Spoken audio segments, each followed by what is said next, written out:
Hi, I'm Pastor David Lai, and today I'm going to talk to you about Dorje's Incarnation Lineage. And before we go into the actual Incarnation Lineage, I thought it would be very useful for you to know the purpose of knowing about Dorje's Incarnation Lineage. And the first thing that you should know is that Dorje actually arose from a highest incarnation line of enlightened masters in Tibet and India that is equivalent to the Dalai Lama and the Panchen Lamas. And in that way, it is these stories that I'm going to tell to you will hopefully give you, or rather inspire you with faith in Dorje as a very powerful and beneficial protector of the Dharma. And the stories I'm going to tell to you is based on the writings of Khepche Pabongka Rinpoche, Khepche Song Rinpoche, Khepche Chejang Rinpoche. And just a rundown of the incarnations, Dorje emanated from Manjushri, from the Mahasiddha Biwapa, Tomi Sambota, the Tibetan king Trisong Detsen, the Indian Mahasiddha Naropa, the translator or Lotsawa, Loden Sherab, Ra Lotsawa, Butun Rinchen Drup, Sakya Pandita, Dozin Drapa Gyaltsen, Panchen Sonan Drapa, and Tuku Drapa Gyaltsen. Dorje arose from the Bodhisattva Manjushri. The Bodhisattva Manjushri in Buddhism is actually considered to be the embodiment of all the Buddha's transcendent wisdom. He was one of the 8 disciples, Bodhisattva disciples of the historical Buddha, Shakyamuni. And Manjushri, at that time of the Buddha, often asked the relevant questions so that the Buddha would be able to answer them, and it created a cause for him to give certain teachings.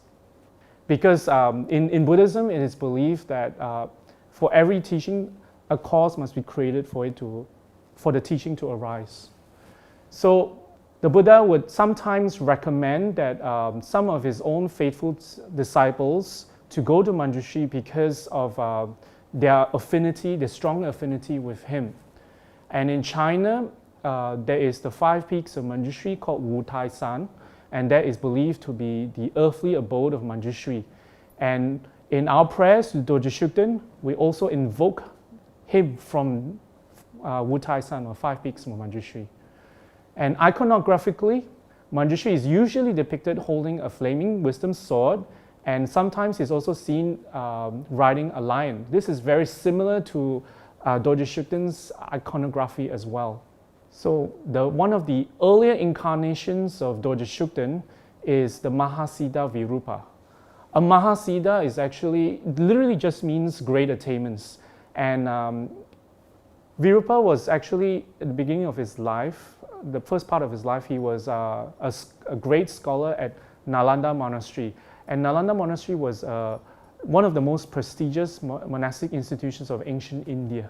By day, he was a teacher to many monks, students, and by night he would engage in many of his tantric practices, and his main practice at that time was the Heruka Tantras. And because of he practiced to the point where he gained high spiritual realizations, and when he engaged in his tantric rituals or his chok offerings in his room, dakinis or celestial beings would, from the mandala of Heruka, would appear to Virupa. And often the monks would see this and they thought it was ordinary women entering into his room. So that's why Virupa, or his other name, Biwapa, which means bad boy, was considered to have broken his vows, and they expelled him from the monastery because they actually thought that he was consorting with ordinary women. So henceforth, after that, the Mahasiddha Virupa roamed the countryside as a wandering yogin. And during that time, he engaged in his meditations in cemeteries, and he taught to lay people, to ordinary folks. And he created many miracles, and many people gained a lot of faith in him. And among all of his disciples, he had Mahasiddha Krishnapada and Dombi Heruka. Dombi Heruka is actually Lama Tsongkhapa's previous incarnation. Of course, there are many stories of Biwapa engaging in miracles, but one of the most famous is when he came to this ancient kingdom in India, and he entered into a tavern, and he started drinking, and he started drinking, and drinking, and drinking, and the bartender at that time was a little worried because he was worried that he wouldn't be able to pay for his drinks. So what happened was Biwapa told him, I'll pay, he dropped his mug, and he said that I'll pay you when the sun sets. And before his next drink, he lifted his hand and he, in this mudra, towards the sun. And before you know it, what happened was the sun wouldn't move. For 3 days and 3 nights, the sun stayed in midday. So there was chaos in the kingdom and everybody was very worried. And they pleaded to the king because the crops were dying and people were very tired because it was constant daylight. So what happened was the king, along with his subjects, pleaded with Virupa to please release the sun. And when that happens, he did that. He released the sun. Actually, it was not that he stopped the sun. It was just a miracle that he created from his realization.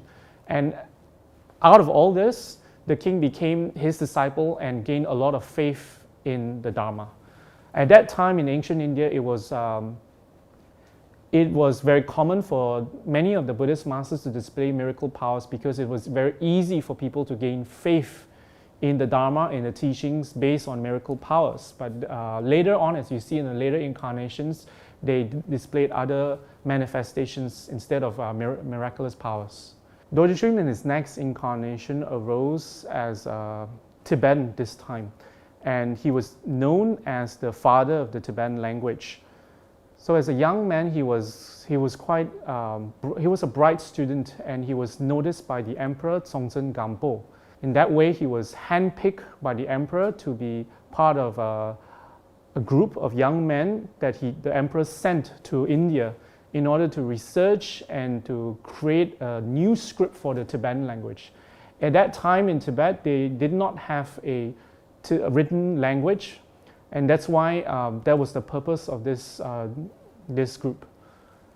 So this young man traveled all the way, can you imagine, to South India from Tibet, and that's 2 different countries and thousands of miles, and 2 different weathers completely. In Tibet, it was cold, it was in the mountains, and in India, it was tropical, it was hot. So they had a lot of difficulties. And in order to travel, and finally when they reached to South India, they had to start studying. And while they were in India, in South India, the Tibetans studied the Indian language, Sanskrit, the grammar, poetry, the literature, and all the topics that was relevant to the formation of this new language, new written language. So after many years of study, Thonmi Sambhota returned to Tibet, and in Tibet, he was the only one who survived the trip. And when he arrived in Tibet, it was said that the king, along with his entourage, greeted him, and there was a huge ceremony where Thonmi Sambhota actually presented the Sanskrit language to the emperor at that time. The emperor himself instructed Thonmi Sambhota to create this new script based on the Indian language that they have studied. So after Thonmi Sambhota had created the script, which was based on the Devanagari and Kashmiri scripts, he presented to the emperor. And along the way, he composed 6 texts on Tibetan grammar, which is largely based on the Sanskrit equivalent. The emperor also took time away for 4 years to learn this new language, new written language, and the grammar. And after mastering the language, the emperor actually composed 21 tantric texts on Avalokiteshvara or Chenrezig, Kuan Yin. He passed on into legend as the father and creator of the Tibetan script. After Thonmi Sambhota, Dorje Shugden arose as the Tibetan king Trisong Detsen and he's one of the 3 great Dharma kings of ancient Tibet and the main disciple of Guru Rinpoche when he first arrived in Tibet. King Trisong Detsen was probably one of the most important Dharma kings of Tibet because he had to do a lot of work to undo the damages done by the previous king who was anti-Buddhist and revive the Buddhist teachings in Tibet at that time. King Trisong Detsen sent a lot of emissaries to China, to Nepal, and to India requesting the help of great masters. And specifically to India, he actually invited the great Indian master Shantarakshita to come to Tibet.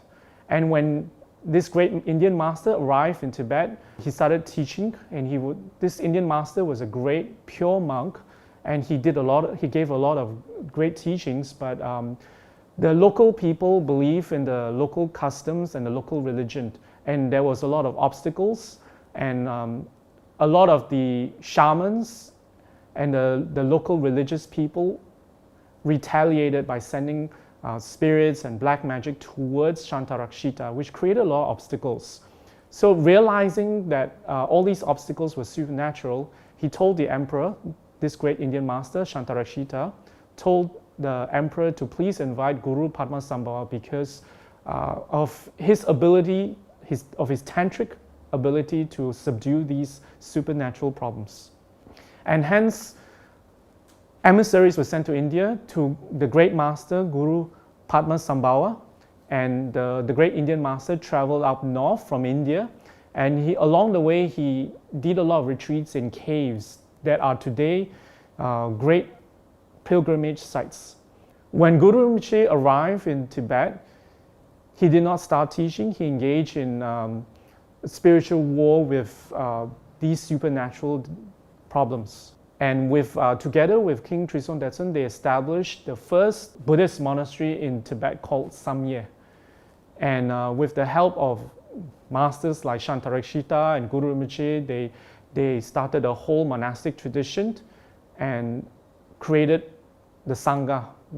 Hence, King Trisong Detsen also supervised, along with these great Indian masters, the first generation of Tibetan monks, and also a whole project of translations of Buddhist scriptures into Tibetan. King Trisong Detsen was one of the 3 great Dharma kings was because of his great work of re-establishing Buddhism in Tibet. And it was a whole lifetime together with masters like Guru Rinpoche and Shantarakshita and later Kamalashila as well. After the king Trisong Detsen, Dorje arose as the famous Mahasiddha Naropa. Naropa was an Indian Mahasiddha that was extremely famous to this day for his intense Guru devotion. He was actually born of high status in a Brahmin family in Bengal, and from a very young age, he succumbed to his parents' wishes and he agreed to marry a young Brahmin girl. But after 8 years of marriage, they both agreed to dissolve their marriage in order to pursue their spiritual aspirations of becoming ordained. When Naropa turned 28, he entered into the famous Buddhist monastic institution, Nalanda, where he engaged in the study and practice of Sutra and Tantra. In the monastery itself, he gained a reputation of a great scholar and irrefutable, faultless debater. And that way, he rose the ranks in the monastery and he became one of the guardians of the Northern Gate. And this is a title given to great scholars, some of the greatest scholars in Nalanda, where he was given the key to the gate, and that is a great honor in ancient India. In that process, Naropa gave a lot of teachings and he had a lot of students in the monastery. And his knowledge and wisdom surpassed all the other scholars at that time. However, Naropa's departure from the monastery was spurred by this chance meeting with an old hag. At that time, Naropa was just outside of his room, he was reading. And an old hag appeared to him and asked him, does he know what he's reading? And Naropa said that he does, and he went on to explain all that he knew. And with that, the old hag laugh hysterically with a lot of joy. And then the next thing, the old hag asked him if he understood the meaning of what he read. And Naropa paused and he thought about it, and he realized that he did not realize the inner meaning of the Buddha's teachings. And the old hag, knowing what Naropa was thinking, wept and cried hysterically. So in the end, the old hag actually told Naropa that it is time that you seek out this enlightened master, Tilopa, this great Mahasiddha Tilopa. And upon hearing this name of this great master, Tilopa, great faith arose within Naropa. And he decided there and then that he would actually have to leave the monastery in order to seek out his guru. And that went on for many years in search of this great master, Tilopa. And when Naropa met Tilopa, Tilopa did not recognize Naropa to be his student, and instead subjected him to 12 major and 12 minor trials where Naropa had to carry out certain instructions from his guru, and in order to break his ego, in order to train his mind, in order for him to realize the teachings.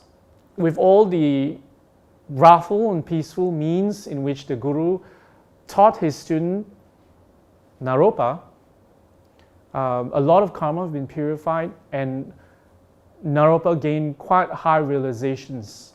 Throughout all these hardships that Naropa went through, he did not develop any wrong views, any doubts, not even one time did he decided that he wanted to leave or quit.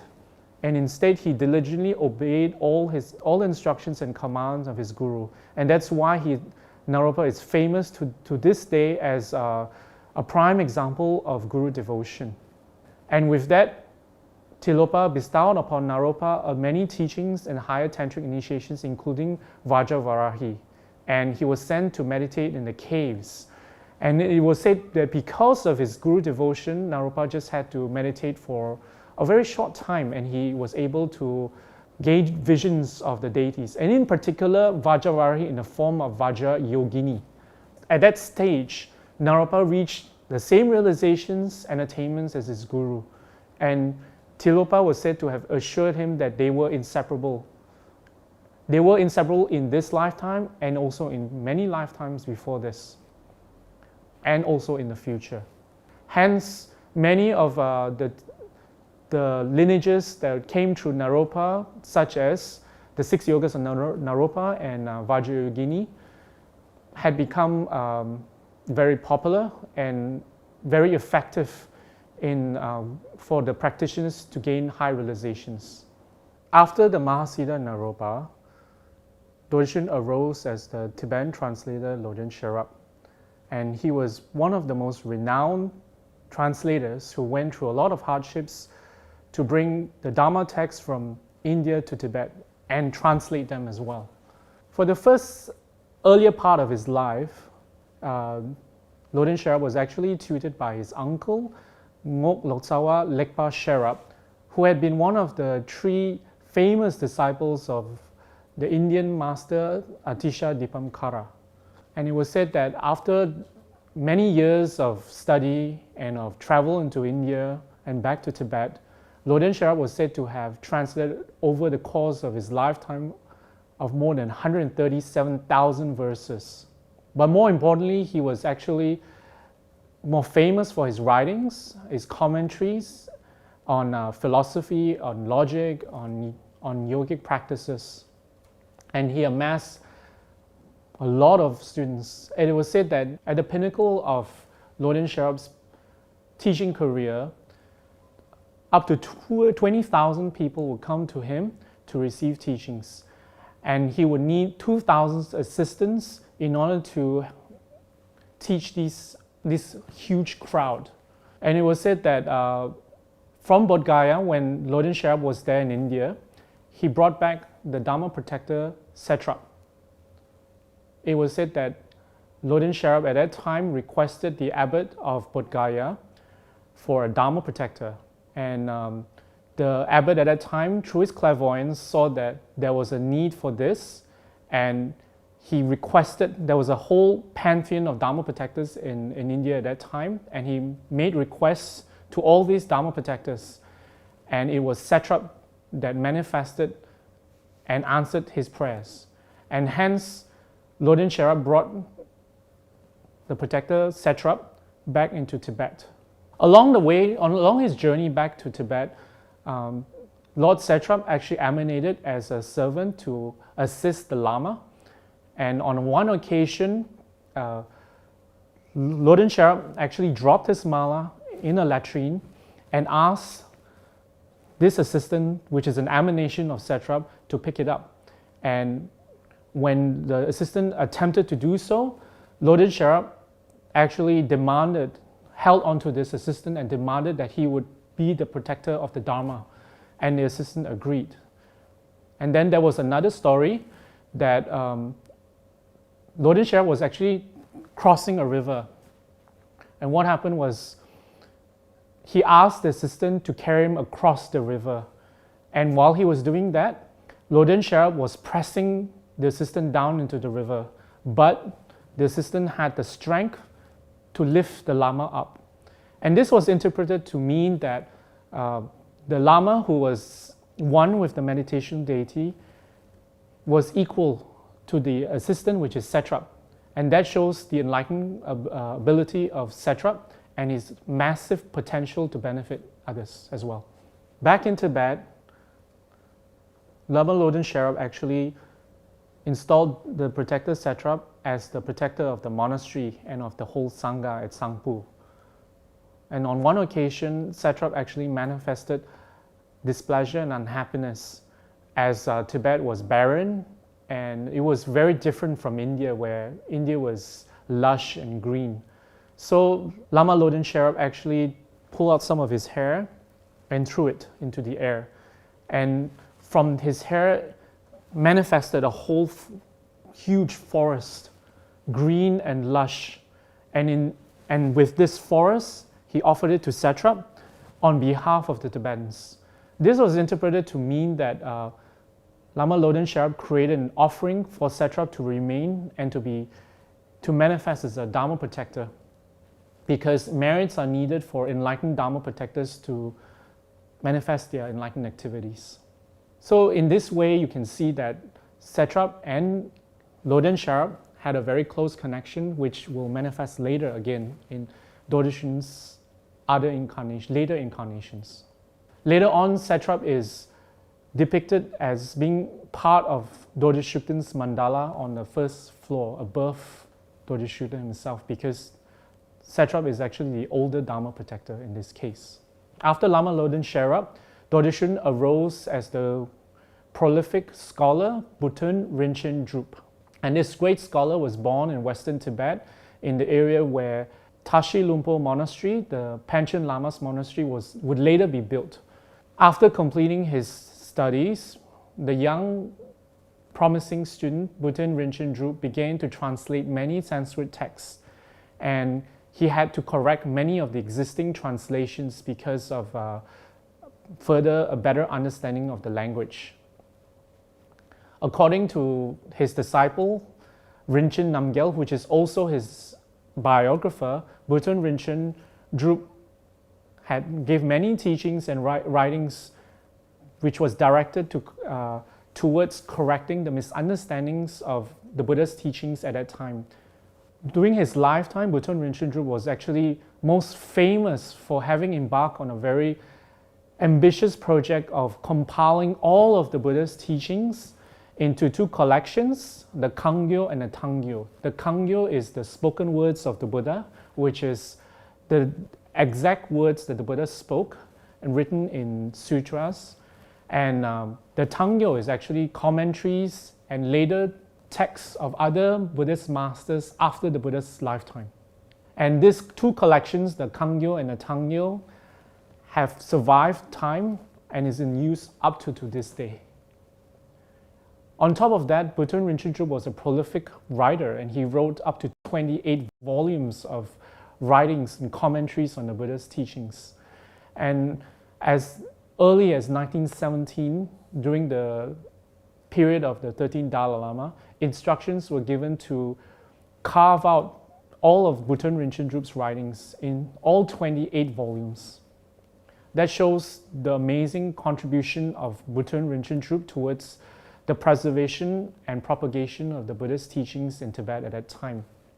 After Bhutan Rinchen Drup, Dorje Shugden arose as the Tibetan scholar by the name of Sakya Pandita. Sakya Pandita was a famous lineage holder of the Sakya school of Tibet. He studied under Jetsun Drapa Gyaltsen, which is one of the foremost masters of the Sakya school at that time. And he mastered all of the teachings of both Sutra and Tantra.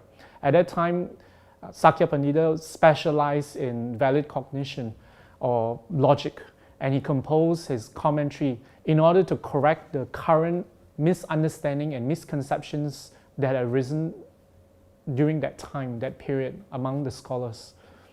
And as he grew up, as he matured, Sakya Pandita became a very great scholar and an unrivaled debater. He was said to have been challenged by many scholars and debaters, and including 6 Hindu scholars and a very famous Indian Hindu scholar by the name of Harinanda. And in debate, he was able to refute and defend the Buddha's teachings. From then on, Sakya Pandita's fame grew like wildfire all over the Tibetan and Indian world. And his name was heard all the way up to China, where at that time, China was ruled by the Mongol ruler Gordon Khan. And upon hearing his name, great faith arose in this Mongolian emperor, and he sent emissaries to Tibet to invite Sakya Pandita to come to China to teach.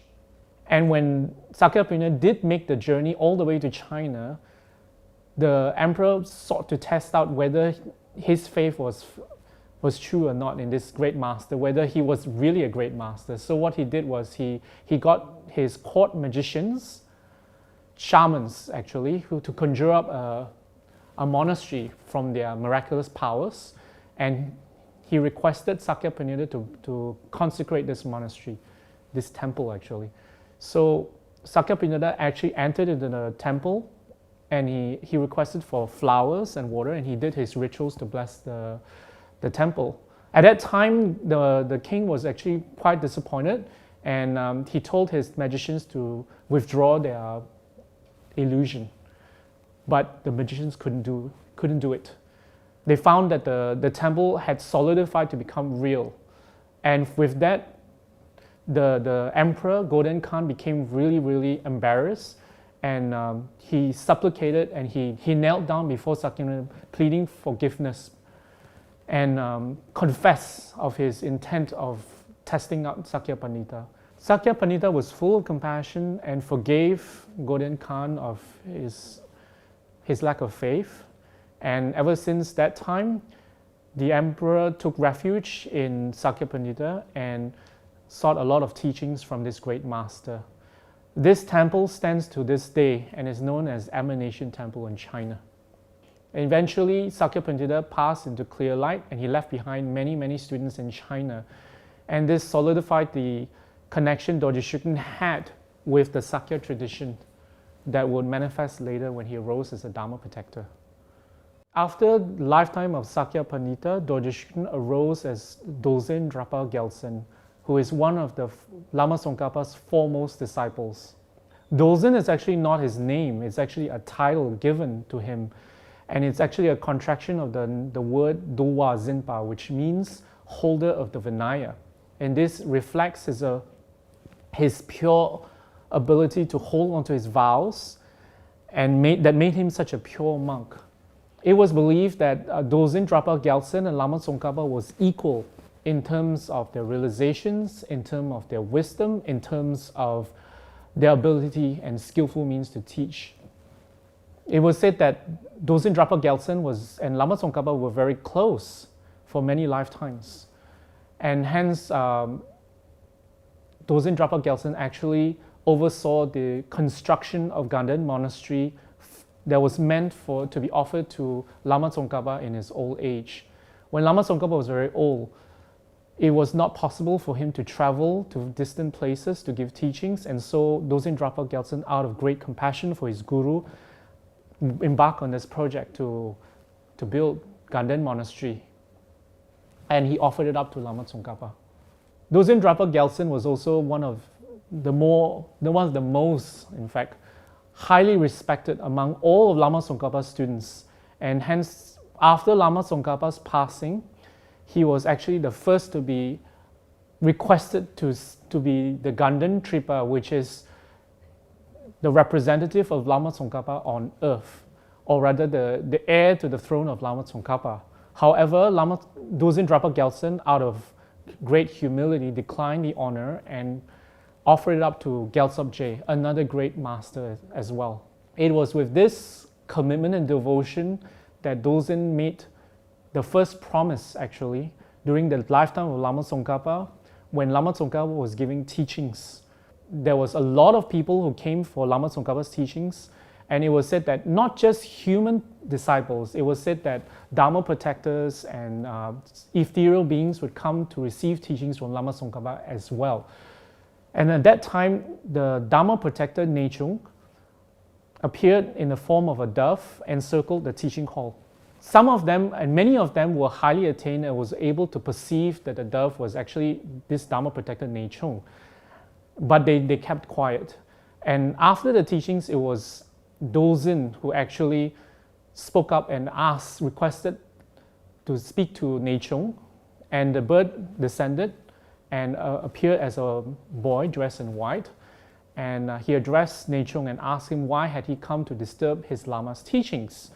And Nechung replied that he was listening to the teachings and he found the teachings of Lama Tsongkhapa, especially on the middle way view of Nagarjuna, to be superior, and that he would like to see that these teachings prevail over time, and there was a special need for a protector for his teachings, and that he himself was unable to rise to that occasion to be the protector of Lama Tsongkhapa's teachings because of his previous vows that he swore before Guru Rinpoche. So Guru Nechung actually requested Dorje Drapa Gyaltsen, will you be the protector of the middle way view of Nagarjuna as taught by Lama Tsongkhapa? And immediately Dorje Drapa Gyaltsen folded his hands and said, yes, I will.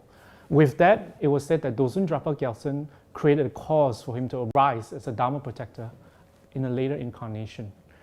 Panchen Sonam Drapa's guru was Gendun Gyatso, which is also the second Dalai Lama, and which is incredible because later on, Panchen Sonam Drapa became the guru to the third Dalai Lama, Sonam Gyatso.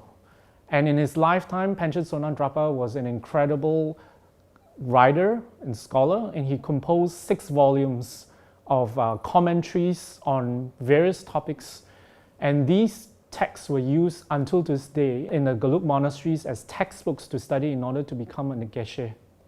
And this shows that the clarity of his teachings, especially of what he wrote, made it easy for people to understand many of the more difficult and subtler aspects of the Buddhist teachings.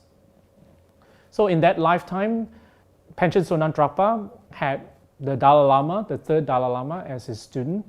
He had the 21st Ganden Tripa Gelek Pelsang and the 25th Ganden Tripa Peljo Gyatso.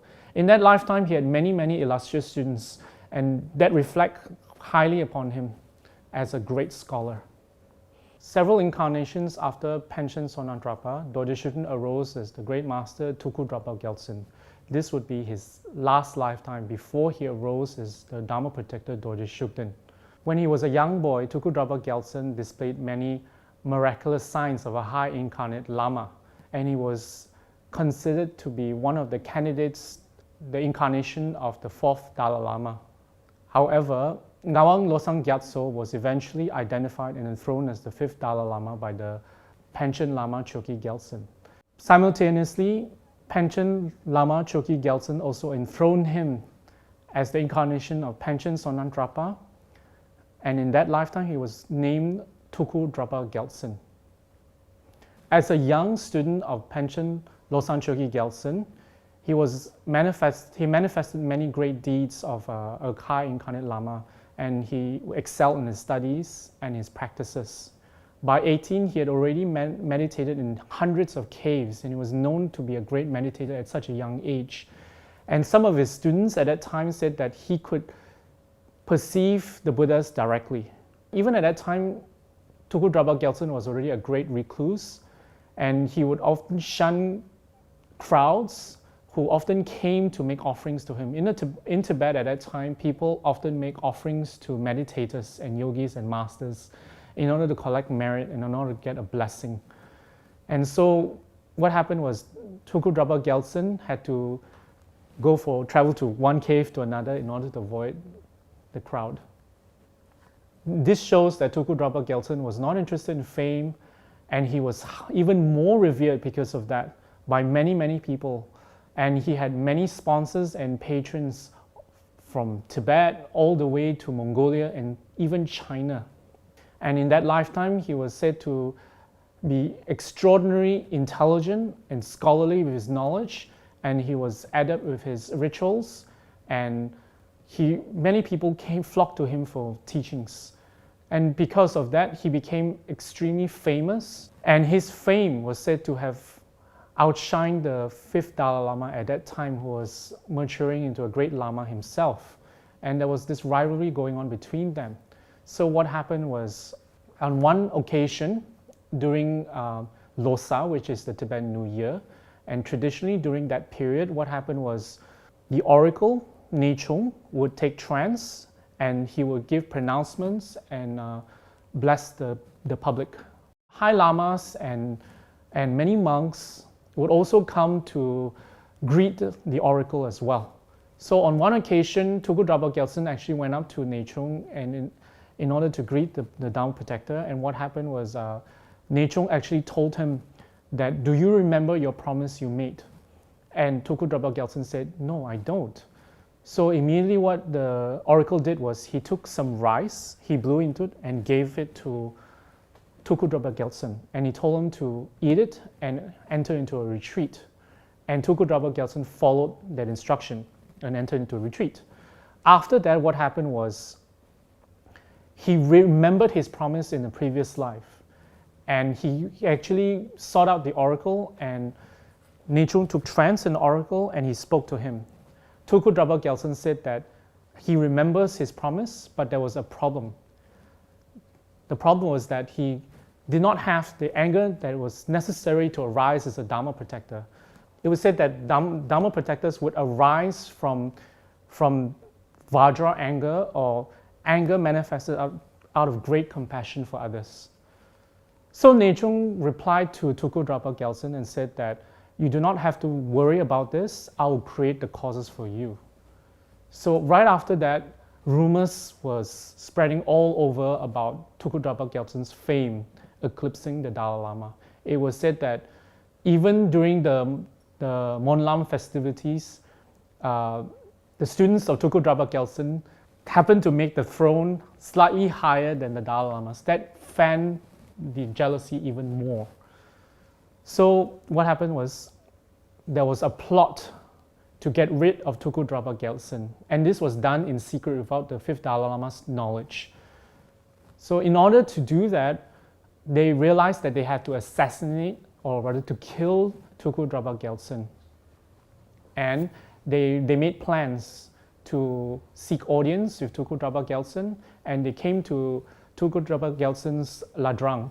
What happened was, in the ladrang, they, as per tradition of meeting a high Lama, they would present offerings and a kata, etc., etc., to the Lama.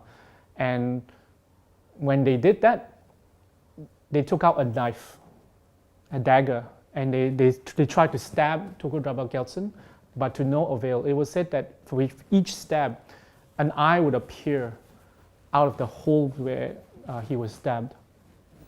And they tried to poison him. They realized that they could not kill Tuku Draba Gyaltsen. And so in the end, Tuku Draba Gyaltsen himself had to tell his assailants, out of great compassion, because he realized his time has come, and he told them that he could only be killed by strangulation.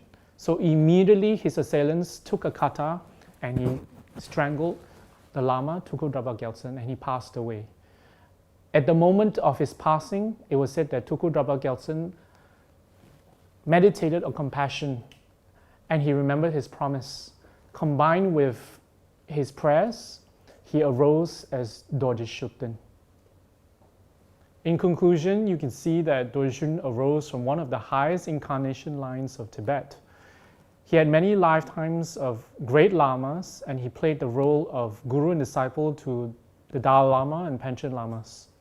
These are some of the incredible contributions Dorje Shugden had made for the flourishing of the Buddha Dharma in many of his lifetimes as Sakya Pandita, one of the lineage holders of the Sakya school, as the Mahasiddha, the Indian Mahasiddha Naropa, who was later considered to be one of the earlier lineage holders of the Kagyu school and of Dozen Drapa Gyaltsen, Panchen Sonan Drapa, Tuku Drapa Gyaltsen. These are incarnations of the Gelug school. So Dorje Shugden manifests in all these different traditions in order to preserve and propagate the Buddha Dharma for future lifetimes.